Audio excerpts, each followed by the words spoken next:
आदाब नाजरीन, मैं रियाज मलिक आप सभी का इस्तकबाल करता हूं और लेकर हाजिर हूं हमारी खुसूसी पेशकश यंग आइकन।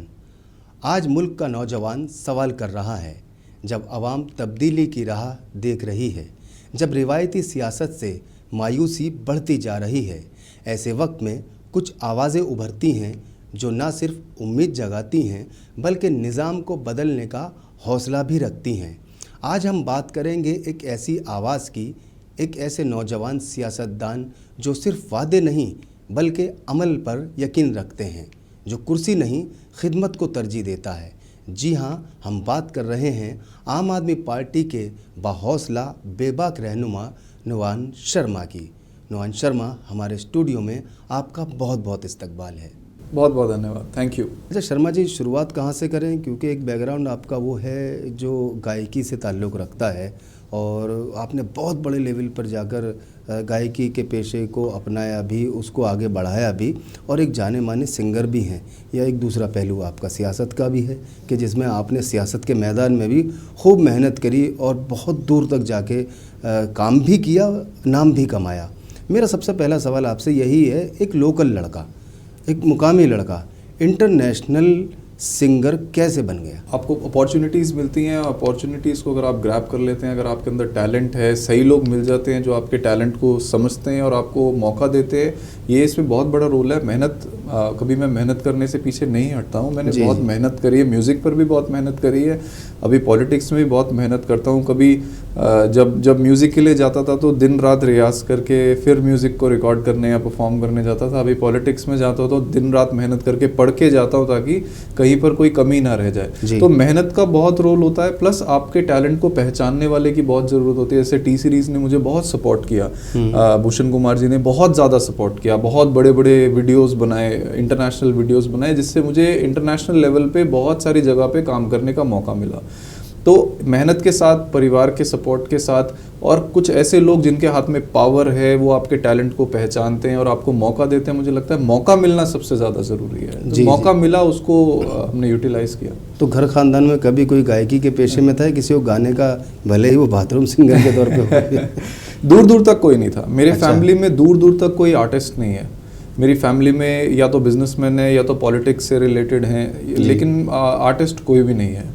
तो आर्टिस्ट मैं फर्स्ट ही हूँ और फैमिली का सपोर्ट बहुत था कि हाँ, अगर तुम्हें टैलेंट है। मैं फर्स्ट विनर था आवाज़ हिंदुस्तान की, एक नेशनल प्रोग्राम आता था 2006-07 में, जी, जो टीवी चैनल्स पे उस टाइम पे बहुत हिट होता था। मैं फर्स्ट उसका विनर था। बड़ी बात। तो उसके बाद वहाँ से मुझे टी सीरीज़ के साथ काम करने का मौका मिला। मैंने 8 से 10 सॉन्ग्स टी सीरीज़ के लिए किए हैं, सिंगल लेबल, जो इंटरनेशनली रिलीज़ किए उन्होंने, जिसमें मिलियंस ऑफ व्यूज़ मिले। उसके बाद मैंने एक फिल्म में भी गाया है टी सीरीज़ के लिए। तो एक से दूसरे से तीसरा मौका मिलता गया और करते गए। आगे हमारा सफ़र तो काफ़ी लंबा है इस इंटरव्यू का, क्योंकि गायकी की बात चल रही है। आपको क्या लगता है कि आज के जो सिंगर्स हैं उनका डिक्शन और उनका प्रोनाउंसिएशन किस हद तक सही है या होना चाहिए?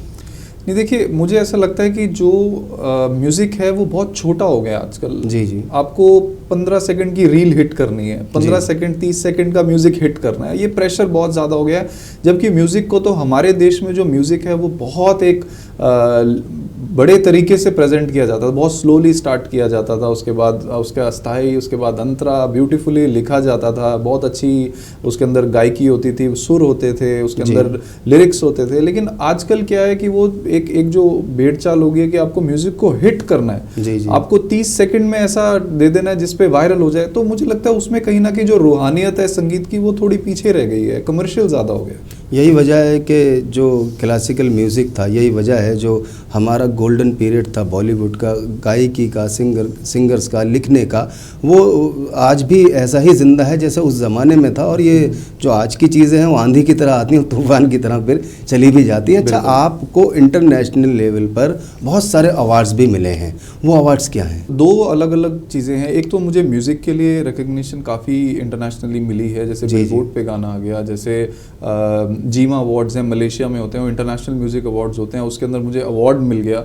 एज बेस्ट न्यू कमर। उसके बाद दूसरा मुझे जो थोड़ा रिकॉग्निशन मिला वो सोशल वर्क के लिए मिला, क्योंकि हमेशा से मैं म्यूजिक के साथ साथ सोशल वर्क में बहुत ज़्यादा अटैच रहता था। मैंने यूनाइटेड नेशंस के लिए काम किया है, यूनेस्को के लिए काम किया है, फेडरेशन फॉर वर्ल्ड पीस के लिए मैं एम्बेसडर रहा हूँ, मैंने उनके लिए काम किया है, पीस एम्बेसडर रहा हूँ, उसके लिए काम किया है। तो उसके लिए काफ़ी रिकॉग्निशंस मिली हैं। लेकिन मुझे लगता है रिकॉग्निशंस इतनी इंपॉर्टेंट नहीं है, वो थोड़ी मोटिवेशन का काम ज़रूर करती हैं, लेकिन इंसान को मुझे लगता है कि अपने काम पे फोकस करना चाहिए। रिकॉग्निशंस तो मिलती रहती हैं। सही बात है। आपके सामने तो एक बहुत बड़ा मैदान था, बहुत बड़ा समंदर था अपने कैरियर को आगे बढ़ाने का, और आप बढ़ भी रहे थे, पहुंच भी गए थे वहां तक जहां अच्छे नहीं पहुंच पाते हैं। तो अचानक से ये एज ए आर्टिस्ट होकर आप सियासत की तरफ मुड़ गए, और सियासत में भी आपने जो कदम रखा वो आम आदमी पार्टी की तरफ रखा, ऐसा क्यों? देखिए, मैं कभी भी नहीं चाहता था पॉलिटिक्स में आऊँ। चाहे मेरे घर में लोग हैं पॉलिटिक्स में जो बहुत अच्छा जिन्होंने किया, बहुत अच्छा सोशल वर्क किया, बहुत नाम भी कमाया, लेकिन मैं कभी नहीं चाहता था कि मैं पॉलिटिक्स में जाऊँ। मैं हमेशा एक आर्टिस्ट ही रहना चाहता था। लेकिन बीच में जब कोविड का समय आया था तो बहुत समय मिला सोचने के लिए कि लाइफ में आगे क्या करना है। तो उस समय मैं आम आदमी पार्टी के लीडर्स जैसे आतिशी जी हैं, जैसे अरविंद जी हैं, जैसे मनीष जी हैं, संजय सर हैं, मैं इनके टच में आया। थोड़ा बीइंग एन आर्टिस्ट लोग अप्रोच करते थे आपको कि यहाँ पे इस हॉस्पिटल में ये करा दीजिए, बेड करा दीजिए, यहाँ पे प्रॉब्लम हो रही है। तो एज एन आर्टिस्ट आपको बहुत सारे डीएम करते हैं इंस्टाग्राम पे या ट्विटर पे, तो मैं उनको लिंक करने की कोशिश करता था। और मैंने देखा कि किस तरह से आम आदमी पार्टी के जो नेता हैं वो पॉलिटिक्स नहीं, वो जेन्युइन में सोशल वेलफेयर के लिए कमिटेड है। एक मैं आम आदमी पार्टी का मेंबर भी नहीं था, फिर भी मेरे एक कहने पर एक किसी व्यक्ति को अगर बेड मिल रहा था, इतना सीरियसली लिया जा रहा था, तो मुझे लग रहा था कि ये बहुत अच्छा काम है जो हम कर पा रहे हैं। इसी से आगे कड़ी से कड़ी जुड़ती गई। पॉलिटिक्स में आने का मेरा कभी भी नहीं था। मैं आम आदमी पार्टी में अट्रैक्ट हुआ केवल और केवल उनकी सोशल थिंकिंग और सोशल वर्क के लिए, जो जनता के लिए वो काम कर रहे थे। जी, जाहिर सी बात है, इंसान अंदर से जैसा होता है उसी तरफ खिंचता भी चला जाता है। आपका फैमिली बैकग्राउंड और ख़ुद भी आपने दुनिया को बहुत नज़दीक से देखा, हम्बल इंसान हैं, लोगों की मदद करते रहे हैं, करना चाहते हैं, और यही वजह है कि आप इस तरफ आए। अच्छा, पार्टी में तो आपके जो हैसियत है वो नेशनल स्पोक पर्सन की है, तो आपने इससे आगे बढ़ने के लिए नहीं सोचा? नहीं सर, मैंने बताया ना, मैं राजनीति में कुछ लेने आया ही नहीं हूँ। मेरे कोई एक्सपेक्टेशंस नहीं है, मेरी कोई ये नहीं है कि मैं ये बन जाऊँ या वो बन जाऊँ, कुछ भी ज़ीरो एक्सपेक्टेशंस है मेरी राजनीति से। मेरा ये मकसद होता है कि जैसे अरविंद जी हैं, जैसे मनीष सर हैं, जैसे संजय सर हैं, जो अच्छे नेता हैं, जो देश को बदल सकते हैं, अगर मैं उनके लिए कहीं खड़े होकर एडवोकेट कर सकता हूँ तो मैं वो करने में बहुत खुश हूँ। मैं जानता हूँ कि अरविंद केजरीवाल ने स्कूल्स बनाने में, मनीष जी ने स्कूल्स हॉस्पिटल्स बनाने में, और संजय जी ने कितनी मेहनत की है जनता के लिए कुछ खड़ा करने में। दिल्ली में कितनी मेहनत से उन्होंने स्कूल्स बच्चों को भविष्य दिया है, कितनी मेहनत से उन लोगों ने लोगों के हेल्थ के लिए किया है, कितनी मेहनत से उन्होंने जनता के लिए काम किया है। मैंने वो बहुत क्लोजली देखा है। लेकिन कई बार क्या होता है कि कुछ ऐसी चीज़ें होती है जो उनको छुपाने की कोशिश करती हैं। तो मेरी ये कोशिश रहती है कि जब भी मैं चैनल्स पर जाऊं, जब भी मैं नेशनल मीडिया में जाऊं, तो मैं वो छुपाने ना दूं।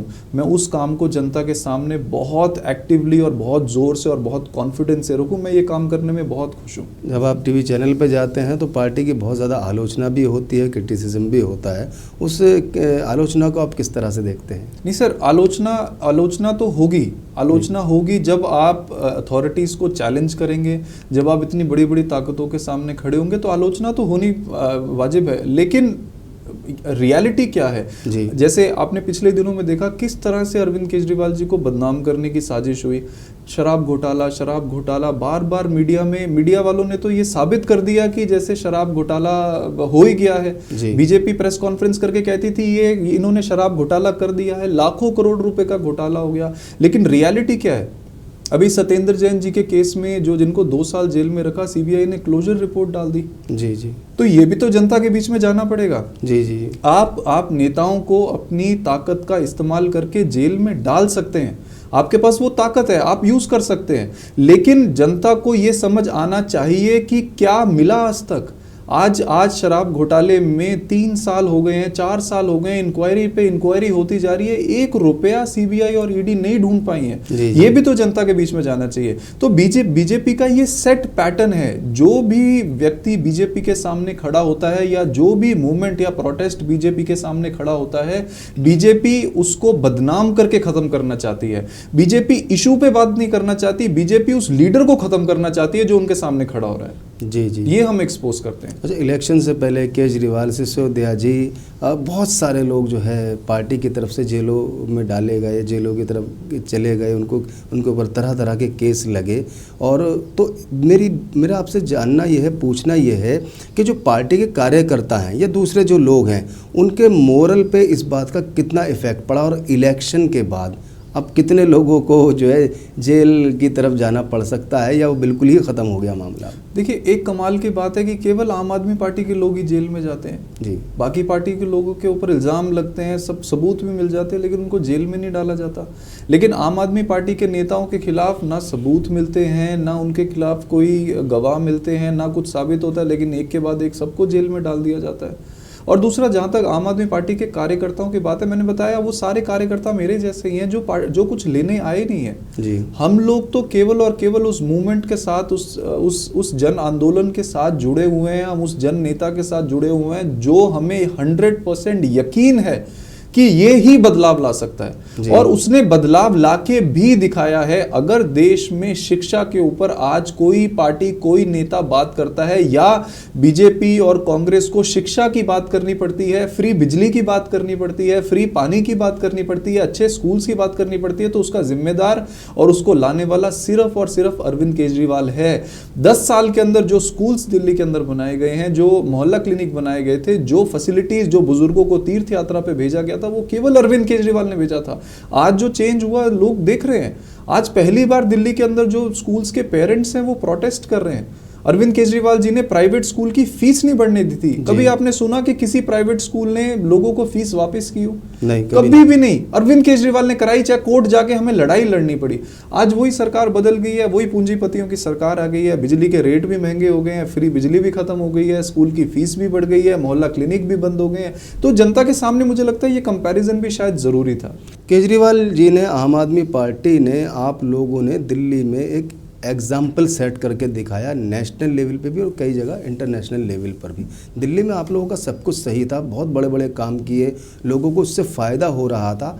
इलेक्शन के दौरान खुद आप भी बहुत ज़्यादा एक्टिव थे। क्या वजह रही इलेक्शन हारने की? नहीं सर, हम तो बिल्कुल ग्राउंड पे थे, जनता के साथ थे। जनता यही बोल रही थी कि हम आपके साथ हैं जी। हम ना, अपनी महिलाएं बोल रही थी हम फ्री बस सर्विस नहीं छोड़ेंगे जी जी। लोग बोल रहे थे हम फ्री बिजली अपनी नहीं छोड़ेंगे जी। बच्चों के पेरेंट्स ये बोल रहे थे कि इतने अच्छे स्कूल बन गए हैं, हमें दूसरी सरकार नहीं चाहिए जो शायद इन स्कूल्स को मेंटेन कर पाए या ना कर पाए। लोग हमारे साथ थे। झुग्गी बस्तियों वाले ये बोल रहे थे कि अगर बीजेपी सत्ता में आई तो बीजेपी जो है वो झुग्गियों को तोड़ देगी जी। ये लोग बोल रहे थे, लेकिन किस तरह से इन्होंने चुनाव को मैनिपुलेट किया, मैं तो खुद ग्राउंड पे था। मैं खुद अपने मैं खुद अपनी आंखों देखी चीज आपको बता रहा हूं। जब ग्राउंड के अंदर प्रशासन का मिसयूज कर बीजेपी ने वोटों की चोरी की है दिल्ली में, हमने उसके सबूत दिए इलेक्शन कमीशन में। हमने इलेक्शन कमीशन में लिख के दिया कैसे बीजेपी का जो एक कार्यकर्ता है वो 11-11 हज़ार वोट जो है अपने लेटर हेड पे लिख के कटवा रहा है, जो कि हमारे देश के कानून के हिसाब से इलीगल है। आप करवा ही नहीं सकते। अगर आप कुछ लिमिट से ऊपर वोट डिलीशन की रिक्वेस्ट इलेक्शन कमीशन को देते हो तो इलेक्शन कमीशन का काम है कि वो घर घर जाके चेक करेगी ये कट रहे हैं, ये सही भी है कि नहीं। कैसे काट दिए गए? आपने 15-15 हज़ार वोट जो है एक अरविंद केजरीवाल जी की कॉन्स्टिट्यूएंसी पे 50,000 से ज्यादा वोट डिलीट हुए हैं जी। 15 दिन के अंदर आपने इतने हजारों वोट ऐड कर दिए, इतने हजारों वोट डिलीट कर दिए, तो आपने क्लियरली चुनाव को चुराया है। आप बीजेपी के किसी भी नेता की कोठी को ले लीजिए और उसकी नेता की जो लोकसभा में 1 वोट 2 वोट रजिस्टर्ड था, विधानसभा में आके 40-40 वोट रजिस्टर हो गए उस पर, और वो कोठियां जो उन नेताओं के नाम पे अभी अलॉटेड हैं भी नहीं जी। जैसे प्रवेश वर्मा जो है वो उसका हार गया था वो एमपी, उसकी कोठी पे जो है 40-40 वोट रजिस्टर्ड है जी। तो ऐसे बीजेपी ने और इलेक्शन कमीशन ने मिलके दिल्ली के अंदर जो किया है वो सबके सामने है।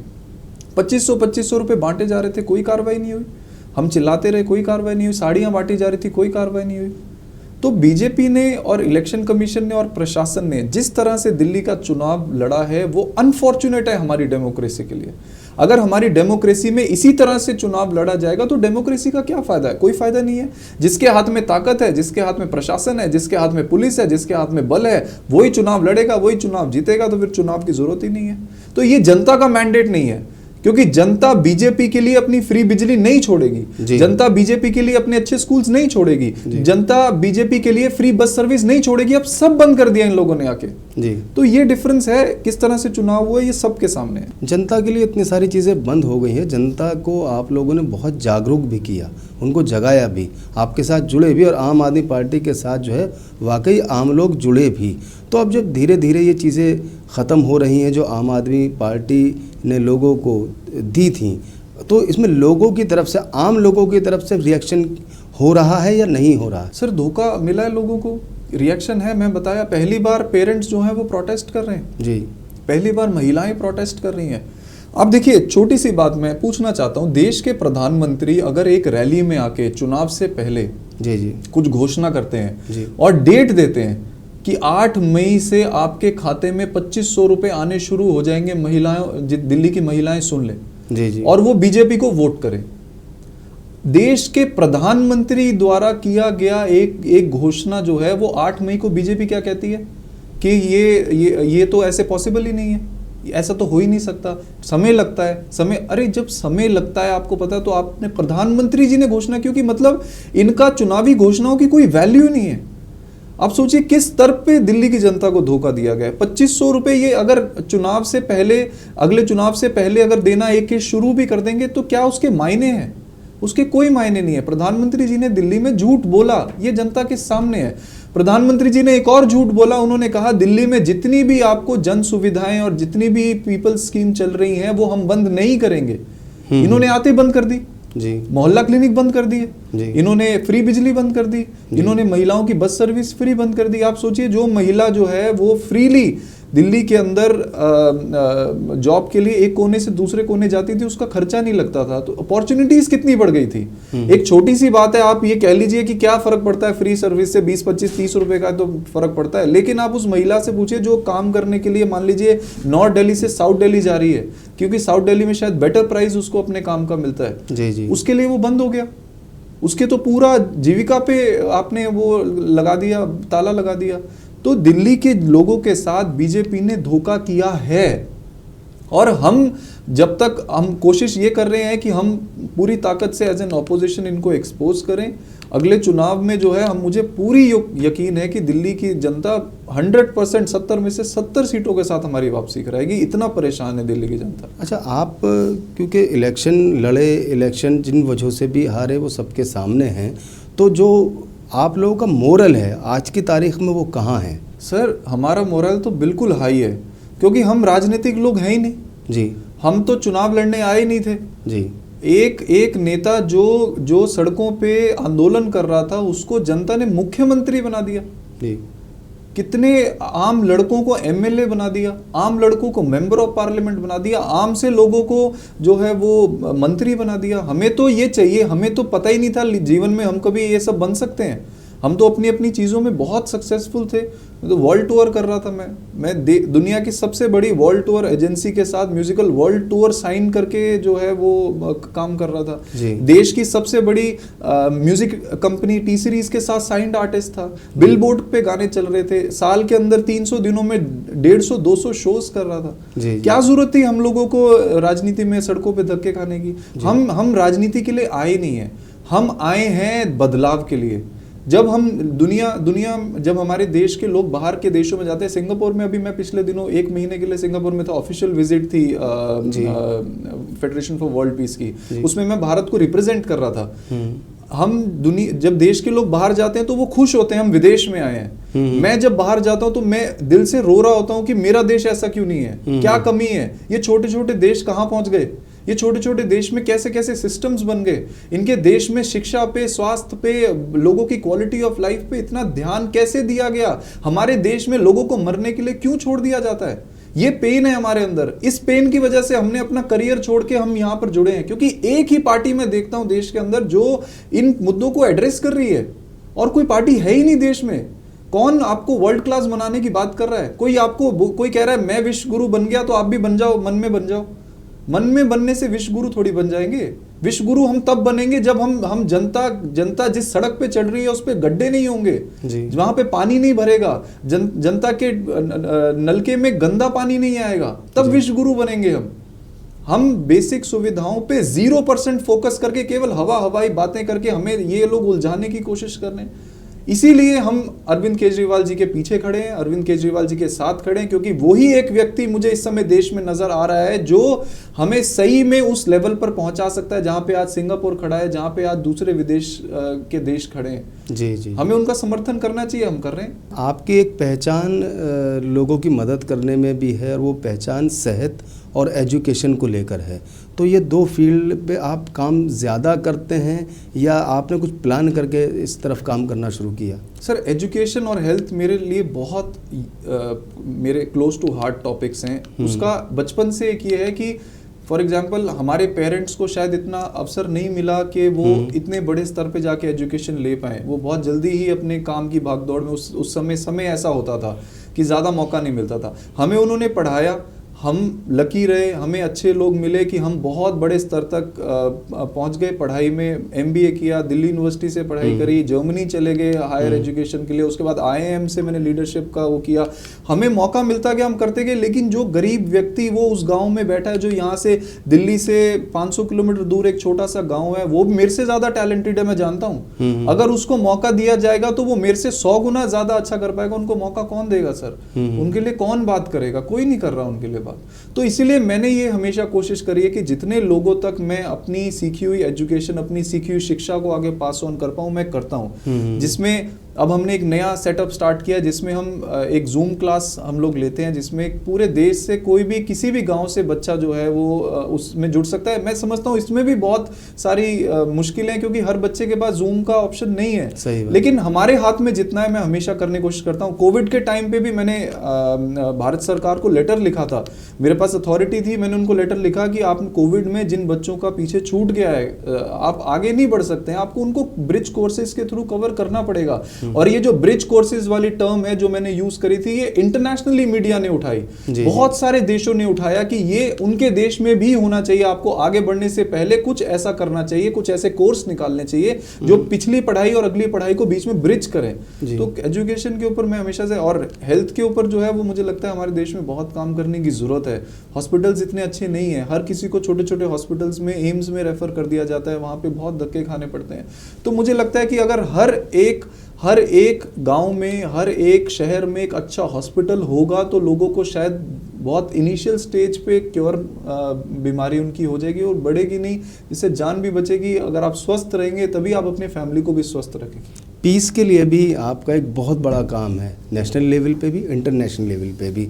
तो ये पीस के लिए आप किस तरह से काम करते हैं, क्या काम करते हैं? पीस के लिए जो मैं यूनाइटेड नेशंस के लिए काफ़ी परफॉर्म करता था, मैं सोशल कॉज के लिए बहुत परफॉर्म करता था, क्योंकि एज एन आर्टिस्ट आप जैसे कंट्रीब्यूट कर सकते हैं वैसे आप मुझे लगता है हम करना चाहिए। तो उस समय एज एन आर्टिस्ट में कंट्रीब्यूट कर सकता था। तो मैं जैसे अलग अलग कम्युनिटीज़ के लिए जाके, बच्चों के लिए जाके परफॉर्म कर दिया, वो खुश होते थे, बहुत अच्छा लगता था, दिल को बहुत अच्छा लगता था। तो जब मैं उन लोगों से मिलता था तो मुझे ऐसा लगता था कि मुझे भी कुछ ज़्यादा और कंट्रीब्यूट करना चाहिए। ये बहुत अच्छा कॉज है जिसके लिए लोग काम कर रहे हैं, अपने लिए तो सभी काम करते हैं।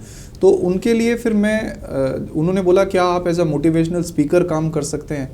तो मैंने बोला कि मैंने कभी किया तो नहीं है, मैं ट्राई कर सकता हूँ। तो मैंने बोला क्या करना है? तो उन्होंने बोला कि बस आप जो बातें अभी ऑफ द रिकॉर्ड बोल रहे हैं वही उनके सामने बोलनी है, आपको उनको सिर्फ मोटिवेट करना है। तो वहाँ पे डिफरेंट कम्युनिटीज़ के, डिफरेंट रिलीजन के लोगों को इकट्ठा करते थे, उनके सामने आपको बोलना होता था कि कैसे हमें मिलजुल के रहना चाहिए, कैसे हमारा सबका बैकग्राउंड सेम है, कैसे हमें हमारा सबका जो आगे हमने जहाँ पहुँचना है वो सेम है। थोड़ी आध्यात्मिक बातें भी हो जाती थी, रूहानी बातें भी हो जाती थी, थोड़ी सोशल बातें भी हो जाती थी। तो बहुत मन को अच्छा लगता था। तो उनको मेरा बोलने का तरीका थोड़ा पसंद आया, तो उन्होंने मुझे और रिस्पॉन्सिबिलिटीज़ देते गए, अलग अलग देशों में भेजना शुरू किया एज अ मोटिवेशनल स्पीकर। तो वो भी मुझे बहुत पसंद आया एज अ सोशल कॉज।